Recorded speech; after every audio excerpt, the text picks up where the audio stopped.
নমস্কাৰ মই এটা বিশেষ কাৰণত লাইভত আহিলোঁ ৰাতি ৩টা বজাতে লাইভত আহিব কথা আছিলে কিন্তু মই নোৱাৰিলোঁ নাহিলোঁ কিয় কাৰণ ৩টা বজাৰ সময়টো একচুয়ালি লাইভত আহাৰ সময় নহয় মই এটা বস্তু মাননীয় মুখ্যমন্ত্ৰীক কৈছোঁ যে আপুনি যথেষ্ট সফল হ'ল ভয় ভীতি কৰি পুলিশ প্ৰশাসন নিৰ্বাচন আয়োগ ব্যৱহাৰ কৰি ৰাজনৈতিকভাৱে বা নিৰ্বাচন খেলাৰ পৰিৱেশটো নাইকিয়া কৰাক বিৰোধীক ভয় আৰু সংশয় আনি দিয়াত আপুনি সফল হৈছে দুৰ্ভাগ্যজনক কথা যোৱা ৰাতিৰ কথা কেইবাটাও এনেকুৱা ঘটনা হৈছে যোৱাকালি বহমপুৰত ৰাতি 1:30টা বজাত আমাৰ সীমা বৰা বুলি এগৰাকী জেডপিচিৰ কেণ্ডিডেট তেওঁৰ ঘৰত পুলিশ গৈছে এগৰাকী তেওঁৰ কাজিন তেওঁ জিলা পৰিষদৰ আমাৰ কংগ্ৰেছ দলৰ সদস্য বহুত ভয়ভীতি দেখুৱাৰ কাৰণে তেওঁ নিজৰ কাজিনৰ ঘৰত আহি আশ্ৰয় লৈ আছিল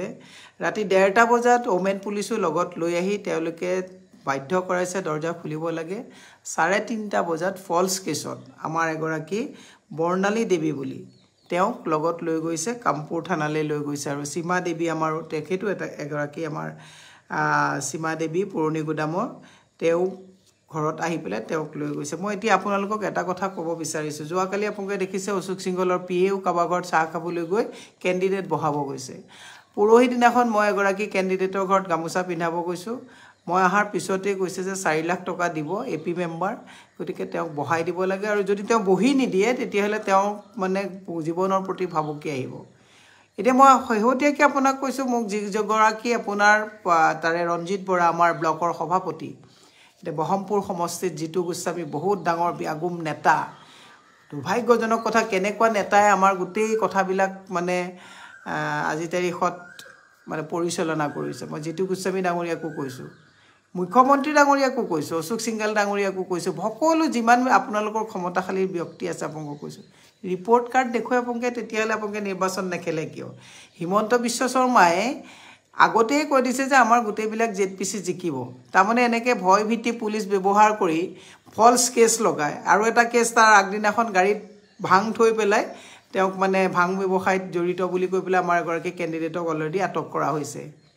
এনেকুৱা চৰম নিকৃষ্ট পন্থালৈ যদি ৰাজনীতি খেলিব বিচাৰিছে অসমৰ ৰাইজক কৈছোঁ আপোনালোক শুই যদি এতিয়া থাকে এই হিমন্ত বিশ্ব শৰ্মাৰ পুলিশ বাহিনীৰ ওচৰত কালি যে আপুনিও ভালকৈ থাকিব পাৰিব ময়ো ভালকৈ বাচি থাকিব পাৰিম এই সন্দেহৰ আউটত আহি গ'ল ইতিমধ্যে আমাৰ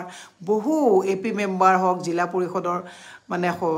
কেণ্ডিডেট হওক সকলোকে ভয় আৰু ভীতিগ্ৰস্ত কৰি বহাবৰ কাৰণে বাধ্য কৰাইছে দুৰ্ভাগ্যজনক পৰিৱেশ নহয়নে মই হিমন্ত বিশ্ব শৰ্মাক কৈছোঁ ৰিপৰ্ট কাৰ্ড দেখাওক ভাল কাম যদি কৰিছে তে কংগ্ৰেছী সদস্যবিলাকক ইমান টকাৰ টোপোলা লৈ পেলাই বহাবলৈ পুলিচ পঠাব কিয় ৰাতি 1:30টা বজাত পুলিচ ওমেন পুলিচ লৈ পেলাই যাবলগীয়া হৈছে মই ভাল পাইছোঁ সীমা বৰা ভিডিঅ' আছে আমি দিম আপোনালোকক কিন্তু ভিডিঅ'টো দিলে আকৌ সেই ঘৰক আকৌ বেলেগকৈ কথাত ফচাই দিব নেকি ইও এক বৃহৎ কথা কিন্তু মই হিমন্ত বিশ্ব শৰ্মা ডাঙৰীয়া আপোনালোকক ক'লোঁ হিটলাৰী ৰাজ আপোনালোকে যিটো কৰিছে দুৰ্ভাগ্যজনক কথা পাপে বাপকো নেৰে ইমান ভাল কাম কৰিছে আপোনালোক নিৰ্বাচনত অৱতীৰ্ণ হওক কংগ্ৰেছৰ যদি একোৱেই নাই তে কংগ্ৰেছৰ ঘৰত ৰাতি কেণ্ডিডেট উঠাই আনিবলগীয়া হৈছে গাড়ীত ভাঙৰ টোপোলা দি দিবলগীয়া হৈছে ভয় আৰু ভীতিগ্ৰস্ত কৰা হৈছে পইচাৰ টোপোলা লৈ কিয় মানুহৰ ঘৰে ঘৰে ঘূৰি ফুৰিবলগীয়া হৈছে ভাল কাম কৰিছে মানুহে এনেই ভোট দিব লাখ লাখ টকা ধাৰৰ বোজা কৰিছে তাৰপিছত পইচাৰ টোপোলা লৈ পেলাই ঘৰে ঘৰে ভৰিত ধৰি ধৰি ভিক্ষা খুজি খুজি আপোনালোকে ইলেকশ্যন খেলিব বিচাৰিছে দুৰ্ভাগ্যজনক কথা নহয়নে মই মাননীয় মুখ্যমন্ত্ৰীক কৈছোঁ অতি হ'লে অন্ত হ'ব নলবাৰীত সেইখন খঙৰ বহি প্ৰকাশ হৈছে এনেকৈ যদুকুল যেনেকৈ ধ্বংস হৈছিলে আপোনালোকৰো কিন্তু ধ্বংস অনিবাৰ্য আমাৰ নিৰ্বাচন খেলিবলৈ দিয়ক আমাৰ হাতত টকা পইচা নাই আমাৰ কেণ্ডিডেটৰ হাতত বহু কেণ্ডিডেটৰ হাতত আমাৰ আপোনাৰ লিফলেট ছপাবলৈ পইচা নাই তাৰপিছত আপোনালোকে সেনেকুৱা কেণ্ডিডেটক ইমান যদি ভাল কাম কৰিছে কিয় আপোনালোকে ভীতিগ্ৰস্ত কৰিবলগীয়া হৈছে ৰাতি 1:30টা বজাত কিয় কেণ্ডিডেট বিচাৰি পেলাই চুৰ ডকাইতৰ নিচিনা বেলেগৰ ঘৰৰ পৰা এৰেষ্ট কৰিবলগীয়া অৱস্থা হৈছে দুৰ্ভাগ্যজনক কথা নহয়নে মই অসমৰ প্ৰতিজন কংগ্ৰেছৰ মানে সক্ৰিয় সদস্যক আহ্বান জনাইছোঁ যে ভীতিগ্ৰস্ত নহ'ব প্ৰলোভিত নহ'ব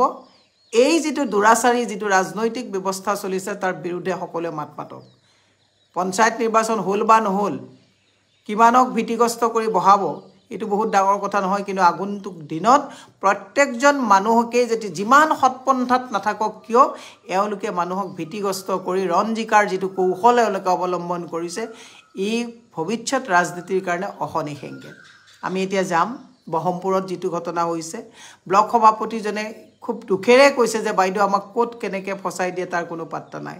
এজনে কৈছে যে বাইদেউ গাড়ীত ভাঙৰ টোপোলা দি ফচাই দিছে দুৰ্ভাগ্যজনক কথা নহয়নে মই সেই এটা কথা মাননীয় মুখ্যমন্ত্ৰীক ক'লোঁ যে আপুনি যি ধৰণে আপুনি গোটেই ৰাজনৈতিক পৰিৱেশটো নষ্ট কৰিছে পাগল হ'ব দেই মই সঁচাকৈ ক'লোঁ এনেকৈ যদি আপোনালোক এদিন কৰিছে নহয় আপোনাৰ ৰিটায়াৰমেণ্টৰ সময়ত আপুনি নিজেই এই যে খেলি মেলি কৰা অসমীয়াত এটা কথা আছে অ'ত কৰিবা হৰক তৰক ক'ত ত'ত কৰিবা কি আপোনাৰ কিন্তু সেনেকুৱা হ'ব নাপায় এইটো কাম কৰিব ইলেকশ্যন খেলিবলৈ দিয়ক অৰাজিকা আছে ইমান আপোনালোকে ভাল কাম কৰিছে পুলিচ পঠাই ৰক্ষা পোৱা নাই আপোনালোকে আমাৰ নমিনেশ্যনবিলাক উইথড্ৰ কৰাব লাগে মানুহ বহাব লাগে এগৰাকী মই আমাৰ পলাশবাৰীৰ দুগৰাকী কেণ্ডিডেট তেওঁলোককো আপোনালোকে এনেকুৱা এটা ভীতিগ্ৰস্ত কৰিছে ডকাইত দি পেলাই চৰকাৰ চলাইছে নেকি ডকাইতে চৰকাৰ চলাইছে নেকি পুলিচবিলাকক এনেকুৱা ধৰণৰ কামত ব্যৱহাৰ কৰিছে নেকি আপোনালোকে নে আমাৰবিলাককো আপোনালোকে ফচাবৰ কাৰণে পৰিকল্পনা কৰিছে দুৰ্ভাগ্যজনক কথা মই অসমৰ মুখ্যমন্ত্ৰী মহোদয়ক গৰিহণা দিয়াৰ লগতে নিৰ্বাচন আয়োগৰ যে কোনো কাম নাই কালি আমাৰ মাননীয় দেৱব্ৰত শইকীয়া ডাঙৰীয়ে খুব ভালকৈ কৈছে যে লেঠু চিঙা বেঙেনাৰ নিচিনা হৈছে একেবাৰে সঁচা কথা কৈছে নিৰ্বাচন আয়োগটো নালাগে নিৰ্বাচন পাতিব নালাগে আপোনালোকে নিজে নিজে দিলে কিয় আকৌ 7 তাৰিখ হ'লে মেইলে আপোনালোকে যাব লাগে নিজে নিজে আপোনালোকে নিৰ্বাচনৰ আপোনালোকে ফলাফল ঘোষণা কৰি যিমান জিলা পৰিষদ আছে APS বিজেপিয়ে নিজে নিজে জিকাৰ দি লওক কাৰণ আপোনালোকে নিৰ্বাচন হ'বলৈ নিদিয়ে নিৰ্বাচন খেলিবলৈ নিদিয়ে মই দেখিলোঁ ৰাভা হাছঙত কি পৰিৱেশ হ'ল যাবই নিদিয়ে আমাৰ বহু ভাল কেণ্ডিডেটক আপোনালোকে কেনেকৈ ভীতিগ্ৰস্ত কৰিছে আমি দেখিছোঁ গতিকে 7 তাৰিখ হ'লে আপুনি মানে বা হেৰিতে আপুনি নিৰ্বাচন পাতি মেইলৈকে কিয় সময় অপব্যৱহাৰ কৰিব লাগে নালাগে আপোনালোকে ডিক্লেয়াৰ কৰি লওক স্বঘোষিত নিৰ্বাচন দি দিয়ক কাৰণ নিৰ্বাচনৰ উইথড্ৰলৰ আগদিনাখনে মুখ্যমন্ত্ৰীয়ে ক'লে যে আমি ইমান চিট জিকি পেলাই গোটেইবিলাক অল ক্লিয়াৰ কৰি লওক আপোনালোকে লাজ পাইছোঁ যে এনেকুৱা অসমত আজি এনেকুৱা দাদাগিৰি ৰাজনীতি হৈ গ'ল হয়ও অৱশ্যে যিবিলাক মানুহ এতিয়া আছে বহমপুৰতে যিবিলাক হৈছে ডাঙৰ ডাঙৰ হৰফৰে এওঁলোকৰ ক'ত চৰকাৰীত মানে আত্মসাত কৰাৰ পিছত ক'ত ৰঙা লা লগাই পেলাই ঘৰত তলাত চাবি লগাই থৈ গৈছিলে CBI CID এইবিলাকে সেইবিলাকৰ নজিৰ আছে গতিকে ৰাইজলৈও মোৰ এটা আক্ষেপ থাকি গ'ল ৰাইজে এনেকুৱা যদি মানুহবিলাকক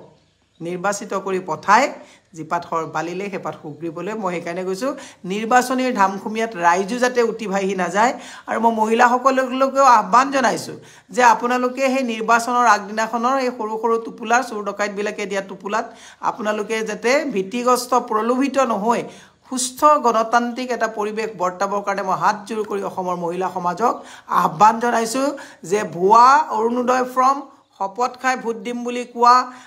বা ঘৰ কাটা যাব ৰেচন কাৰ্ড কাটা যাব বুলি এনেকুৱা দুৰাচাৰী ৰাজনীতিক মহিলা সমাজে যেতিয়ালৈকে প্ৰত্যাখ্যান নকৰিব অসমৰ ৰাজনৈতিক ভৱিষ্যত বহুত বেয়া হ'ব গতিকে আইমাতৃসকলক মই কৈছোঁ জাগক 1250 টকাৰ নামত এই ভীতিগ্ৰস্ত এই দস্যুৰসকলৰ পিছত যদি আপোনালোকে উঠি ভাহি গৈ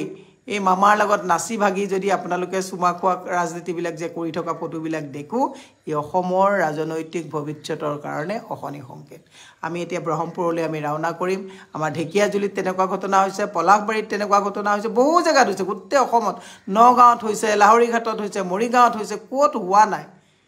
দুৰ্ভাগ্যজনক কথা মুখ্যমন্ত্ৰী